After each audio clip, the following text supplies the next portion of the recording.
સામાન્ય રીતે આપણે સૌએ ઘડિયાળને ડાબેથી જમણી તરફ ફરતી જોઈ છે, પરંતુ આજે અમે તમને એક એવી અનોખી ઘડિયાળ વિશે જણાવી રહ્યા છીએ જે ઊંધી દિશામાં ચાલે છે અને સમય પણ સાચો બતાવે છે। ગુજરાતના પંચમહાલ જિલ્લાના આદિવાસી સમાજે પોતાની પરંપરા, પ્રકૃતિ અને વિજ્ઞાન સાથે તાલ મિલાવીને આ વિશિષ્ટ ઘડિયાળ બનાવી છે।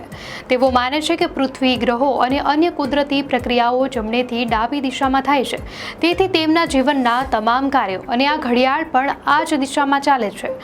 બિરસા મુંડાના ફોટાવાળી આ ઘડિયાળ દુનિયાની અન્ય ઘડિયાળ કરતાં અલગ જ છે। બિરસા મુંડા આદિવાસી સમાજમાં આદરણીય મનાય છે, જેથી આ ઘડિયાળમાં બિરસા મુંડાનો ફોટો રાખવામાં આવ્યો છે। આ ઘડિયાળનો સેકન્ડ કાંટો અને મિનિટ કાંટો જમણી દિશામાં ફરે છે। આજે આ ઘડિયાળ આદિવાસી સમાજના મોટા ભાગના ઘરોમાં જોવા મળે છે। આ ઘડિયાળ ફક્ત સમય જ નથી બતાવતી, પણ આદિવાસી સમાજની ઓળખ અને પરંપરાનું પ્રતીક પણ બની ગઈ છે। દર્શક મિત્રો, દુનિયાની આવી જ ખબરો માટે ધ લોકસત્તા ચેનલને સબસ્ક્રાઇબ કરો।